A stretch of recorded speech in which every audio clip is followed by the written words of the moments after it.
اللہ نور السماوات والأرض مثل نوره كمشكاة فيها مصباح المصباح في زجاجة الزجاجة كأنها كوكب دري يوقد من شجرة مباركة زيتونة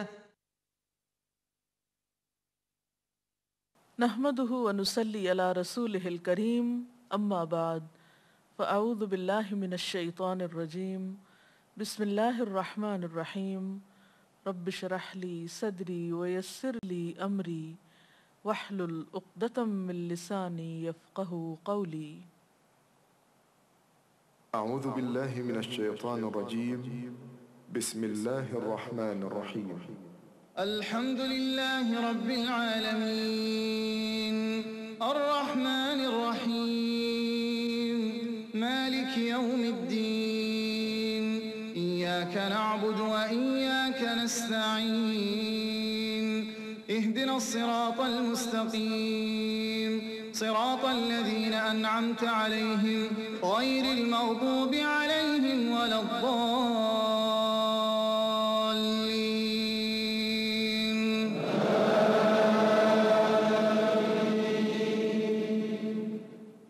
نحمده ونصلي على رسوله الكريم اما بعد فاعوذ بالله من الشيطان الرجيم بسم الله الرحمن الرحيم رب اشرح لي صدري ويسر لي امري واحلل عقدة من لساني يفقهوا قولي.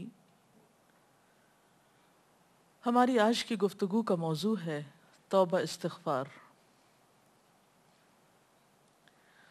اللہ تعالیٰ نے انسان کو پیدا کیا، اس کے اندر خیر اور شر دونوں چیزیں رکھیں، پھر اس کو دونوں راستے دکھائے، پھر اس کو آزادی بھی دی کہ وہ چاہے تو بھلائی کے راستے پہ چلے اور چاہے تو برائی کا راستہ اختیار کرے. انسان کو اللہ تعالیٰ نے جس راستے کے لیے پسند کیا وہ خیر و بھلائی کا راستہ ہے، اور اس راستے پہ چلانے کے لیے ہر دور میں پیغمبر بھیجے. سب سے پہلے انسان حضرت آدم علیہ السلام ایک پیغمبر بھی تھے. جب وہ دنیا میں بھیجے جا رہے تھے تو اس وقت اللہ تعالیٰ نے فرمایا فَإِمَّا يَأْتِيَنَّكُم مِّنِّي هُدًى فَمَن تَبِعَ هُدَايَ فَلَا خَوْفٌ عَلَيْهِمْ وَلَا هُمْ يَحْزَنُونَ، کہ اگر میری طرف سے تمہارے پاس کوئی ہدایت آئے تو جو میری ہدایت کی پیروی کرے گا اس کے لیے نہ خوف ہوگا نہ غم ہوگا. تو گویا خوف اور غم کے علاج کے لیے انسان کو جو نسخہ بتایا گیا وہ اللہ تعالیٰ کی طرف سے آئی ہوئی ہدایت کی پیروی کرنا، یا دوسرے لفظوں میں زندگی گزارنے کا وہ طریقہ اختیار کرنا جو اللہ تعالیٰ کی مرضی کے مطابق ہو. لیکن انسان اس کے لیے اس دنیا میں آنے کے بعد بہت سی آزمائشیں بھی ہیں. انسان کے ساتھ اس کا نفس بھی ہے، شیطان بھی ہے. پھر بسا اوقات انسان کا ماحول بھی ایسا ہوتا ہے کہ جس کے دباؤ میں آ کر انسان اللہ تعالیٰ کا راستہ چھوڑ کر یا اس کی مرضی اور رضا کا راستہ چھوڑ کر اللہ تعالیٰ کی نافرمانی کا راستہ اختیار کر لیتا ہے. ایسا کرنا اس کے لیے نہ دنیا میں فائدے کا باعث ہوتا ہے اور نہ ہی آخرت میں.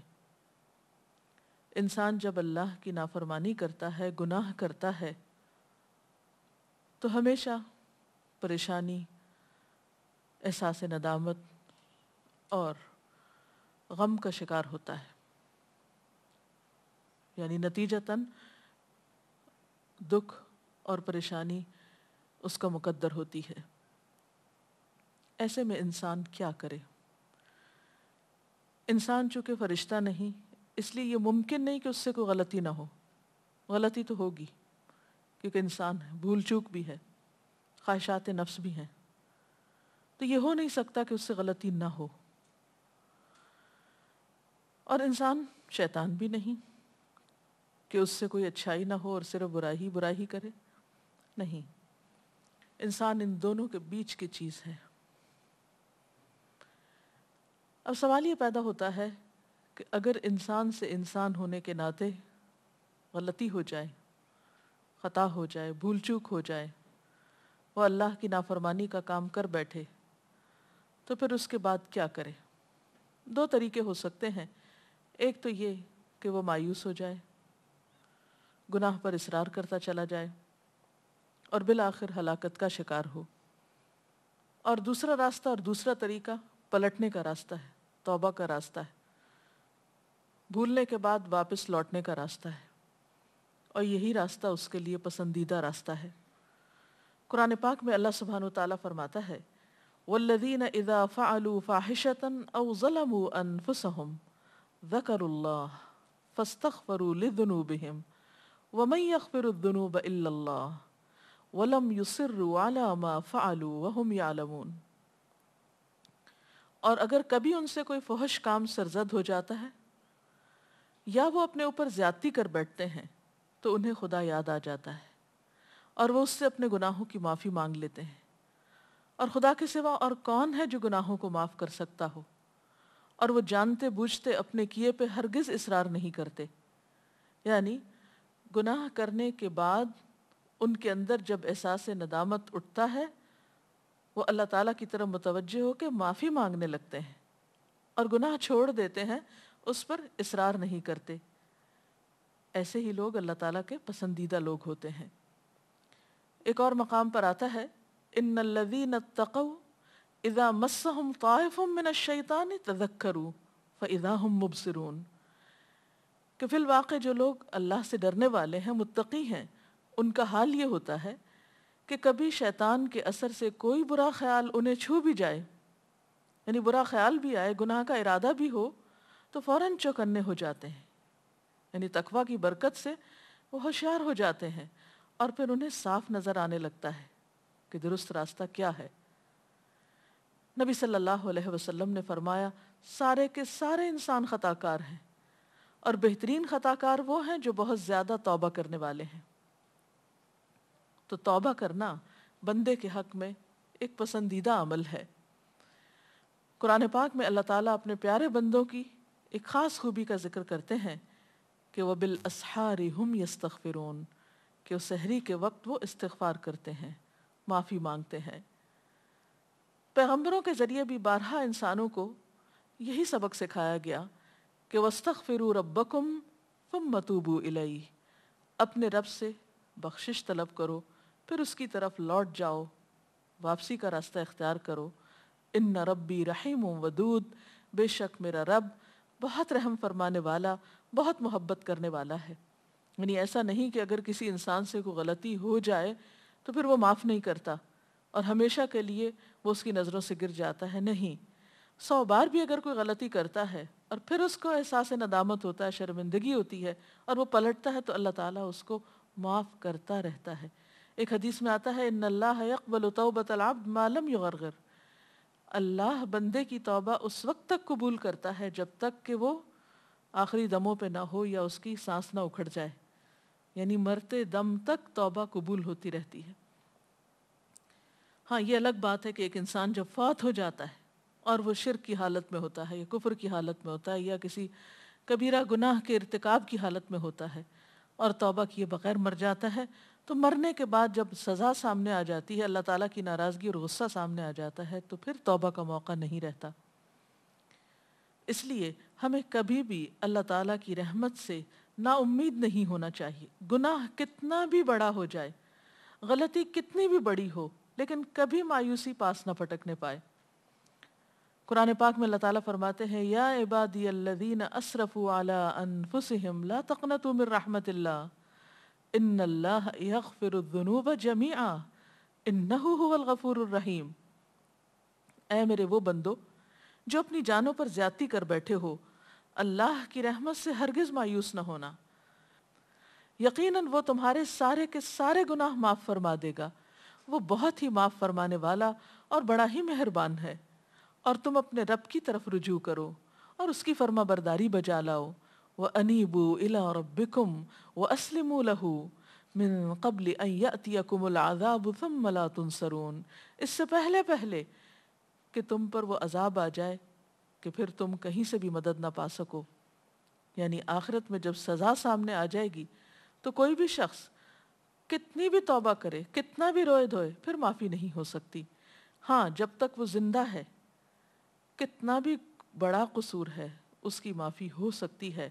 ہاں اس کا یہ مطلب نہیں کہ انسان جان بوجھ کر غلطی کرنا شروع کر دے کہ معافی تو ہو ہی جائے گی اس لیے جو چاہے میں کروں. کیا معلوم کہ پھر اس کے بعد، اس غلطی کے بعد توبہ کا موقع ملتا ہے یا نہیں. تو جان بوجھ کر غلطی نہیں کرنی چاہیے. اس سلسلے میں ہم دیکھتے ہیں حضرت یوسف علیہ السلام کے ساتھ جو کچھ ہوا. ان کے بھائیوں نے انہیں اندھے کنویں میں دھکیلا اور ان پر چوری کا الزام لگایا اور بہت زیادہ زیادتی کی. لیکن اتنے بڑے قصور کے بعد جب ان کو احساس ہوتا ہے کہ ہم غلط تھے تو وہ فوراً اپنے رب کے حضور معافی مانگتے ہیں اور اپنے والد سے بھی درخواست کرتے ہیں کہ آپ بھی اللہ تعالیٰ سے ہمارے لیے معافی کی درخواست کیجئے. یا ابا نستغفر لنا ذنوبنا انا کننا خاطئین، اے ابا جان ہمارے گناہوں کی بخشش کے لیے دعا کیجئے، واقعی ہم بڑے خطا کار تھے. اب یہ کوئی چھوٹا جرم نہیں تھا کہ ایک معصوم بچے کو بغیر کسی جرم کے کنویں میں پھینکا گیا اور اس پر چوری کا الزام بعد میں لگایا گیا. لیکن جب احساس ہوا تو پھر توبہ کر لی. تو ان کے والد نے بھی ان کے لیے پھر کیا کہا تھا؟ قال سوف استغفر لکم ربی، کہ میں جلد ہی تمہارے لیے استغفار کروں گا. انہ هو الغفور الرحیم، بے شک وہ بخشش فرمانے والا مہربان ہے، یعنی وہ ضرور معاف کر دے گا. اور پھر ایک گناہ ہو یا زیادہ ہو، چھوٹا گناہ ہو یا بڑا گناہ ہو، توبہ کرنے میں دیر نہیں لگانی چاہیے. اور کبھی مایوس ہو کر کہ میرے تو گناہ معاف ہو نہیں سکتے، توبہ میں تاخیر نہیں کرنی چاہیے. اس سلسلے میں ہمیں احادیث کی صحیح کتابوں میں ایک واقعہ ملتا ہے. نبی صلی اللہ علیہ وسلم نے پچھلی اقوام کا ایک صحیح واقعہ اپنے صحابہ کرام کو سنایا کہ ایک شخص تھا جس نے 99 قتل کیے تھے، 99. تو اتنے قتل کرنے کے بعد اس کے دل میں خیال آیا کہ مجھے اپنے گناہ کی معافی مانگ لینی چاہیے. تو وہ کسی عابد و زاہد شخص کے پاس گیا اور اس سے پوچھا کہ کیا میری معافی ہو سکتی ہے؟ تو اس نے کہا کہ تم نے تو اتنے جرم کیے ہیں، تمہاری معافی نہیں ہو سکتی. اس نے اس کو بھی قتل کر دیا اور یوں پورے 100 کا قاتل ہو گیا، یعنی 100 لوگوں کا قاتل ہو گیا. لیکن اب اس کا ضمیر چونکہ بے چین کر رہا تھا، اس کے اندر ایک احساس ندامت جاگ اٹھا تھا جو اسے کسی پل چین نہیں لینے دے رہا تھا. تو وہ چین سے بیٹھا نہیں، پھر چل دیا، کسی اور کے پاس پہنچا اور اس سے پوچھا کہ کیا میری معافی ہو سکتی ہے؟ تو اس نے کہا ہاں، اللہ تعالیٰ سارے گناہ معاف کر سکتا ہے، بشرط یہ کہ تم سچے دل سے توبہ کر لو اور آئندہ اس غلطی کا ارتکاب نہ کرو. اور اس کے لیے ضروری یہ ہے کہ تم جس ماحول میں رہتے ہو اس کو چھوڑ دو. بہرحال اس شخص نے وہ سفر اختیار کیا.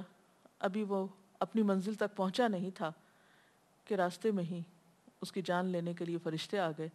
اب دونوں طرح کے فرشتے حاضر ہوئے، وہ بھی جو نیک لوگوں کی روح لیتے ہیں اور وہ بھی جو برے لوگوں کی. وہ آپس میں جھگڑنے لگے. بہرحال فیصلہ یہ ہوا کہ زمین کو ناپ لیا جائے.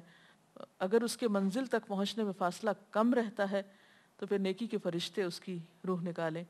بہرحال پتہ یہ چلا جب زمین ناپی گئی کہ صرف ایک بالش کا فرق تھا، وہ فاصلہ کم تھا جہاں تک اس کو جانا تھا، یعنی نیک لوگوں کی مجلس میں. تو اس کو اللہ تعالیٰ نے نیکی کے فرشتوں کو حکم دیا کہ وہ اس شخص کی روح نکالیں، اور اس طرح اس کا انجام ایک بہترین انجام ہوا توبہ کرنے کی بنا پر.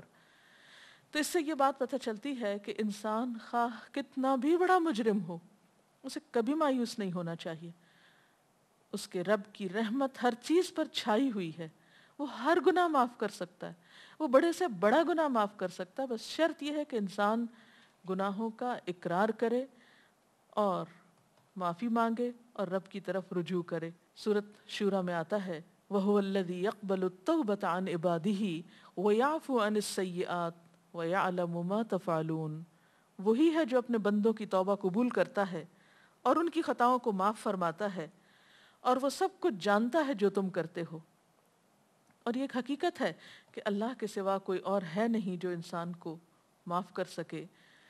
نبی صلی اللہ علیہ وسلم نے بھی فرمایا، لوگو خدا سے اپنے گناہوں کی معافی چاہو، اس کی طرف پلٹ آؤ، مجھے دیکھو میں دن میں 100 بار خدا سے مغفرت کی دعا کرتا ہوں۔ حالانکہ آپ سب جانتے ہیں کہ نبی صلی اللہ علیہ وسلم معصوم تھے، گناہوں سے پاک تھے، لیکن جب ان سے پوچھا گیا کہ آپ اس کثرت کے ساتھ استغفار کیوں پڑھتے ہیں تو آپ نے فرمایا کہ افلا اکون عبدا شکورا، کیا میں اللہ کا شکر گزار بندہ نہ بنوں؟ کیونکہ اگر انسان سارا وقت اللہ کی نعمتوں پر شکر ادا کرتا رہے تو بھی حق ادا نہیں ہو سکتا، تو اس وجہ سے آپ کثرت کے ساتھ استغفار کیا کرتے تھے۔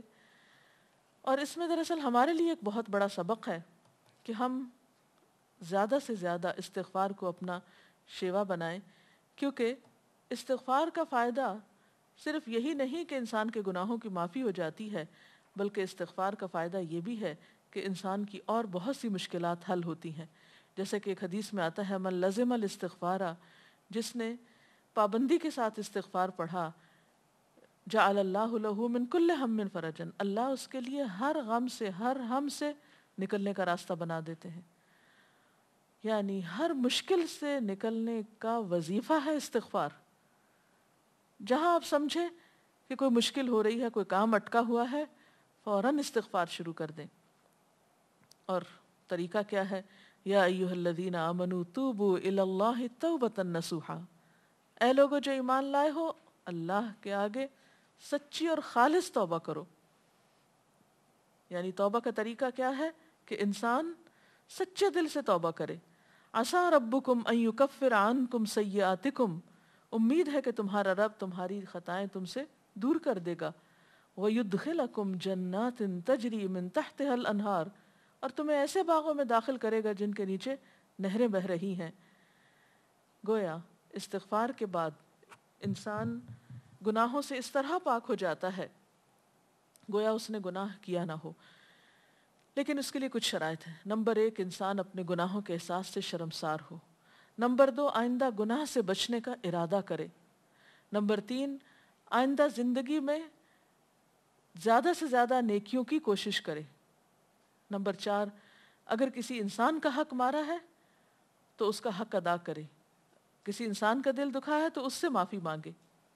بات یہ ہے کہ انسان جب گناہ کرتا ہے تو اس کے دل پر ایک سیاہ داغ پڑتا ہے، توبہ سے وہ داغ دھل جاتا ہے، اور اگر وہ توبہ نہیں کرتا تو وہ داغ پھیلنے لگتا ہے حتیٰ کہ سارا دل سیاہ ہو جاتا ہے، اور اس طرح انسان مایوسی کے اندھیروں میں چلا جاتا ہے۔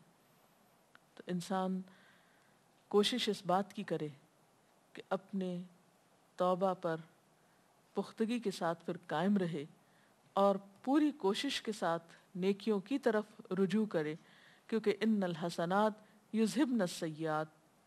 اللہ تعالی ہمیں اس کی توفیق عطا فرمائے اور ہمیں اپنے ان بندوں میں شامل کر لے جو اس سے اس حال میں ملتے ہیں کہ وہ ان سے راضی ہوتا ہے اور وہ اس سے راضی ہوتے ہیں۔ اگر اس سلسلے میں آپ کے ذہن میں کچھ سوال ہے تو آپ کر سکتے ہیں۔ توبہ استغفار کرنے کا مسنون طریقہ کیا ہے؟ اب دیکھیے کہ توبہ کسی بھی وقت کی جا سکتی ہے اور اس میں دیر نہیں کرنی چاہیے، لیکن ایسے اوقات میں توبہ استغفار خصوصیت کے ساتھ کرنا جو قبولیت کے اوقات ہیں تو وہ زیادہ بہتر ہے۔ مثلا سحری کے وقت، یعنی تہجد کے وقت اگر کوئی گناہ ہو گیا ہو یا کوئی ایسی پریشانی ہو تو خصوصیت کے ساتھ تہجد کے وقت توبہ کریں۔ پھر اسی طرح دعا کی قبولیت کے جتنے بھی اوقات ہیں، مثلا اذان سننے کے بعد، قرآن پاک پڑھنے کے بعد، اسی طرح حج عمرے کے موقع پر، روزہ افطار کرنے کے وقت، نماز پڑھنے کے بعد، یہ وہ اوقات ہیں جن میں زیادہ سے زیادہ دعائیں قبول ہوتی ہیں۔ پھر اسی طرح یہ ہے کہ استغفار کے جو مسنون الفاظ ہیں ان کا اہتمام کیجیے۔ مثلا استغفر اللہ پڑھنا، یعنی صرف لفظ استغفر اللہ، اس کی اگر کوئی تسبیح کرنا چاہے تو ایسے بھی کر سکتے ہیں۔ پھر اسی طرح سنت سے یہ الفاظ بھی ثابت ہیں، استغفر اللہ ربی من کل ذنب واتوب الیہ۔ اسی طرح استغفر اللہ الذی لا الہ الا هو الحی القیوم واتوب الیہ۔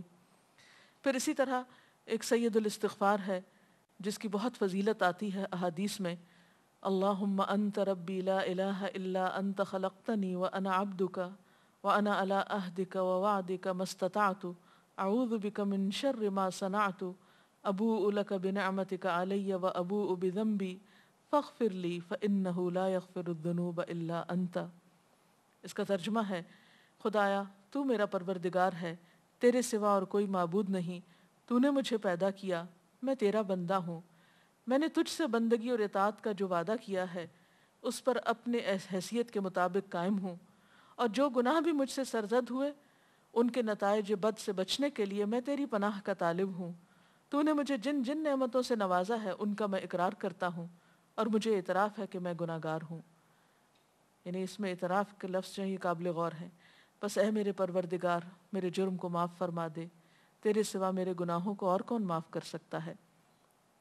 اس استغفار کا یہ فائدہ بتایا جاتا ہے، نبی صلی اللہ علیہ وسلم نے فرمایا جو شخص صبح کے وقت یہ الفاظ پڑھتا ہے اگر شام سے پہلے اس کی ڈیتھ ہو جاتی ہے تو انشاءاللہ وہ جنت میں جائے گا، اور اسی طرح شام کو پڑھنے والا صبح تک اللہ کی حفاظت میں ہوتا ہے۔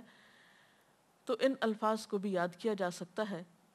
اور اس کے علاوہ اگر آپ کو کچھ بھی نہیں عربی میں پڑھنا آتا تو اپنی کسی بھی زبان میں جو آپ بولتے ہوں آپ اللہ تعالیٰ سے اپنے الفاظ میں اپنے طریقے پر استغفار کر سکتے ہیں، گناہوں کی معافی مانگ سکتے ہیں، اللہ تعالیٰ سے توبہ کر سکتے ہیں، اس کے آگے رو سکتے ہیں۔ اور اصل روح استغفار کی یہ ہے کہ انسان وہ گناہ چھوڑ دے جس میں وہ مبتلا ہے۔ جی آپ۔ توبہ اور استغفار میں کیا فرق ہے؟ لفظی فرق ہے، مراد دونوں کی ایک ہی ہے۔ تابہ یتوب و توبن کا مطلب ہوتا ہے لوٹنا، پلٹنا، واپس آنا، یعنی گناہ چھوڑ دینا، اور استغفار کا معنی ہے بخشش مانگنا۔ گویا توبہ کا مطلب ہے کہ گناہ سے واپسی، گناہ ترک کر دینا، اور استغفار کا مطلب ہے اللہ تعالیٰ سے یہ استدعا یا دعا کرنا کہ وہ گناہوں کو ڈھانپ دے، ان کی سزا نہ دے۔